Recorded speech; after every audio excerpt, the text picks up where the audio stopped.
Bismillahirrahmanirrahim. Assalamu alaikum wa rahmatullahi wa barakatuh. This is our class number 14 of the Seerah class. Today we'll be discussing the Battle of the Trench that happened in 5 AH. After the expedition against Banu Nazir and the meek departure of the Quraysh from the Badr the second time around, a year and a half went by without any disturbances. The exiled Jewish tribes had consolidated their base at Khyber, and having done so, they began to dream of vengeance. Realizing the need to rally as much manpower as possible, they went about seeking allies against the Muslims. Huwayd, the chief of the Banu Nadir tribe, went to Mecca to incite a final attack against Medina. He easily managed to convince the Quraysh that it was time for one final assault against the Muslims. Abu Sufyan began to recruit allies from different parts of Arabia.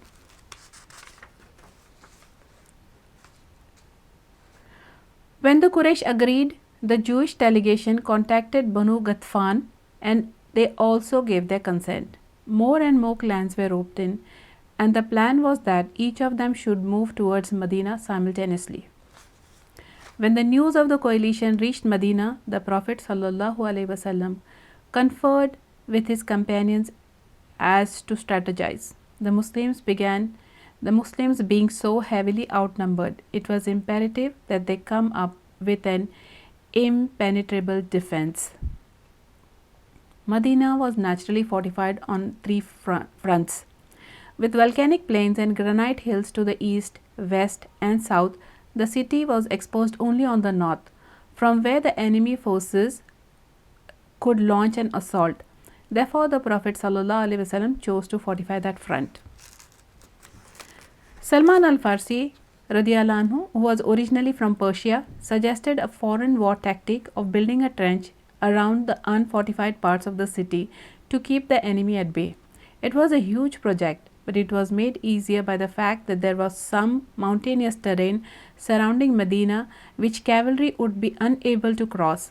The idea was accepted, and all the Muslims in the city began to dig. The narrow spot stretching between the east and west and covering a distance of about 1 mile. Both belts were connected at this spot by the trench. In the west, the trench began from the north of the Salah Hills and joined the end of the easterly belt at Shaikh.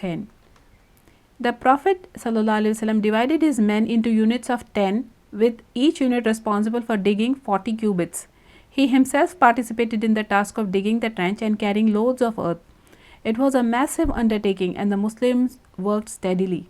Their morale soared as they relied on their faith in Allah and the devotion to His Prophet ﷺ for moral sustenance. The companions sang praises of Allah and the Prophet joined in.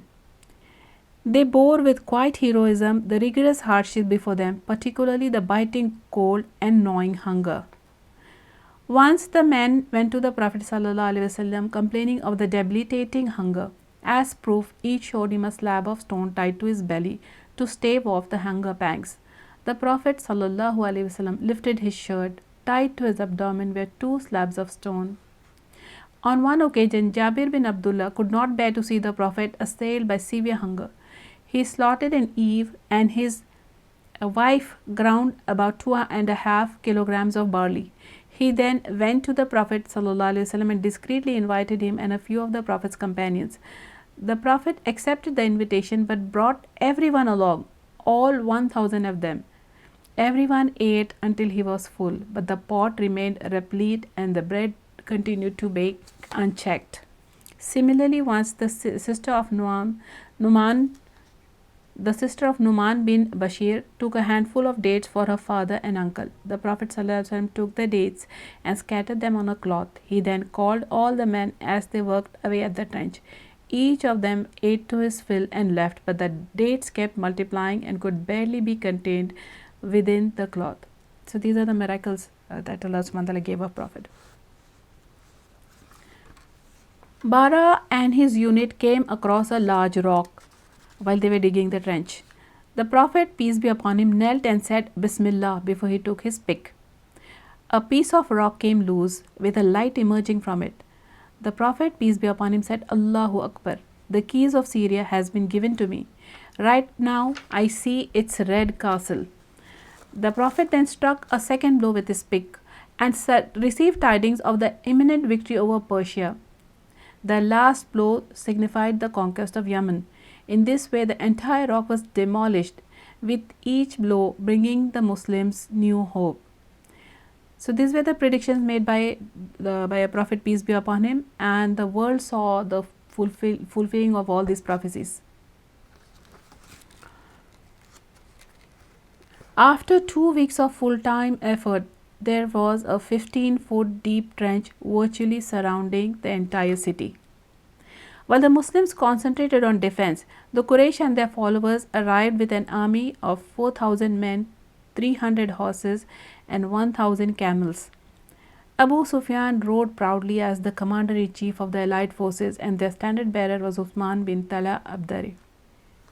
They camped at a spot between Jarf and Jaghaba. Opening another front, Banu Ghatfan and their followers, 6,000 in number, the men of Najd, pitched camp at the end of the Nakmi valley in the foothills of Mount Uhud. The arrival of two large armies so close to the walls of Medina posed an enormous threat to the Muslims. Allah mentions the mammoth military coalition in Surah Al-Ahzab in ayah numbers 10 and 11. Behold, they marched upon you from above and below, and then your eyes spun around and your hearts leapt to your throats. You began to doubt Allah's plan. Yet in this was a trial for the believers and an immense jolt. But Allah Almighty kept the believers firm on that occasion. He says in Surah number 33, Surah Al-Ahzab, ayah number 22. When the believers saw the Confederate forces, they said, "This is what Allah and His Messenger promised us, and Allah and His Messenger have told us the truth." And it only increased their faith and their submission in Allah. However, the hypocrites among the Muslims were fearful and quarreled, and they said, in ayah number 12 or Surah Azab, Allah and His Messenger have promised us nothing but delusions. Before the battle began, the hypocrites made various excuses and abandoned the Muslims. Once again, the Prophet ﷺ appointed Abdullah ibn Maktoum as the caretaker of Medina and sent the women and children to take shelter in the forts. He then set out with 3,000 men and fortified his troops, keeping their backs to Mount Salah. In front was the trench that stood between the Muslims and the disbelievers. The pagans arrogantly advanced towards Medina and the Muslims. When the coalition army arrived and caught sight of the trench, they were shocked. The Arabs had never seen such a military strategy in use before. Overwhelmed with fury, the pagans set about trying to find a point where they could cross the trench, but the Muslim archers kept them at bay. A hail of arrows showered the pagans so that they could neither leap across the trench nor fill it with earth. Every morning they came out and attempted to cross the trench, while the Muslims guarded every inch of the border and greeted them with arrows and stones. The disbelievers made several fruitless attempts to cross the trench and spent days huddled together trying to devise ways to launch the assault. The Muslims, for their part, were equally determined to make them give up. Finally, one day a party of the pagan cavalry comprising Amr bin Abdu Wud, Ikramah bin Abu Jahl, Darar bin Khattab, and a few others managed to vault over the trench at a narrow spot, while their horses pranced around between the trench and Mount Salah. From another side, Ali radiallahu anhu sprang forward along with a few Muslims, and by capturing the point of entry, they cut off the pagans' routes of escape. Amr bin Abdu Wud, a ruthless and fearsome warrior, challenged Ali to combat. Ali provoked Amr's anger with his taunts, and he alighted from his horse. The two adversaries fought and jostled, thrust and parried, but ultimately Ali put Amr to the sword. The rest of the disbelievers darted back to their horses. They were so disconcerted that Ikramah left his lance flying, trying to flee, and Nawfal bin Abdullah fell into the trench and was put to death by the Muslims. At the end of the skirmish, 10 pagans and 6 Muslims lay dead. An arrow hit Saad bin Maad radiallahu anhu and his jugular vein was severed, but miraculously he survived his injury. He prayed to Allah to preserve his life only if the decisive battle against the Quraysh was yet to be fought. His other supplication had been to stay alive to see the destruction of Banu Qurayza, and we shall see his prayers were answered. The Quraysh had their tactics as well. They sent a large part of the army to the north of Medina so that the Muslims would concentrate their defenses in that region. This would leave the south unguarded where they could attempt to cross the Tench. It so happened that the only remaining Jewish tribe in Medina, the Qurayza, lived in the south. Huyay bin Akhtab, the chief of Banu Nazir tribe, who accompanied the allied army, paid them a visit and convinced them to defect from the treaty with the Muslims. Ka'b bin Asad, chief of the Banu Qurayza tribe, decided to break the agreement with the Prophet, peace be upon him, and the Muslims.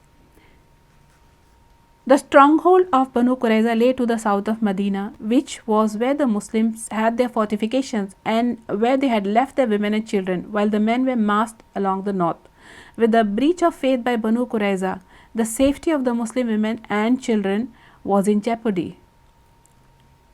The Prophet, peace be upon him,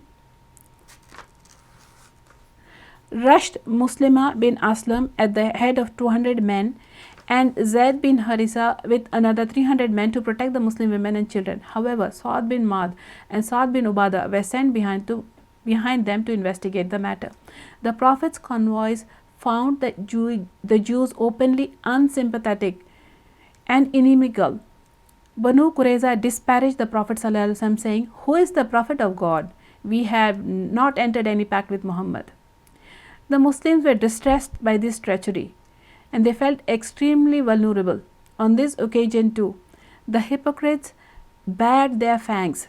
Some of them bemoaned, "Muhammad gave us his word that we would possess the treasure of Kisra and Caesar, the Caesar and the Caesar. And here we are in such a plight that we feel unsafe even to answer the call of nature." Others among them fumed. The promise made to us by Allah and His Messenger was nothing but delusion. Some jeered at the Muslims. "O man of Yathrib, you cannot stand the onslaught. Go back." Although the Prophet, peace be upon him, had sent two groups under Zayd and Muslima respectively to protect the women and children, the Prophet ﷺ contemplated sending a message to Uwaina bin Hisan to renew their old agreement. He was willing to cede 1/3 of the fruits of Medina if Uwaina would retreat with Banu Ghatfan. Saad bin Maad and Saad bin Ubadah, the two chiefs of the Ansar, voiced their opposition to any negotiations with their ally turned enemy, saying, "When both they and we were polytheists, they dared not touch even a grain. Today, when Allah has given us Islam and conferred honor upon us through you, are we expected to give them our goods? By Allah, we shall offer them our swords alone." So the idea was dropped. The coalition was at this point, when war seemed imminent, Nuaym bin Masood came to Prophet ﷺ. He belonged to the Ghatfan tribe and had strong ties with both the Quraysh and the Jews. He confided, "O Messenger of Allah, I have embraced Islam secretly, and my people still unaware of my faith. What is your command?" The Prophet, peace be upon him, said, "Split them if you can, for war is nothing but strategy." Nuaym accordingly went off to Banu Qurayza, who received him with honor. He said to them, "You know very well my regard for you. Now I am about to tell you something which you must keep secret." Intrigued, they agreed. Nuaym then said, "You all know very well what happened to Banu Kainuka and Banu Nazir. Now you have lent your support to Quraysh and Ghatfan, but their situation is quite different from yours.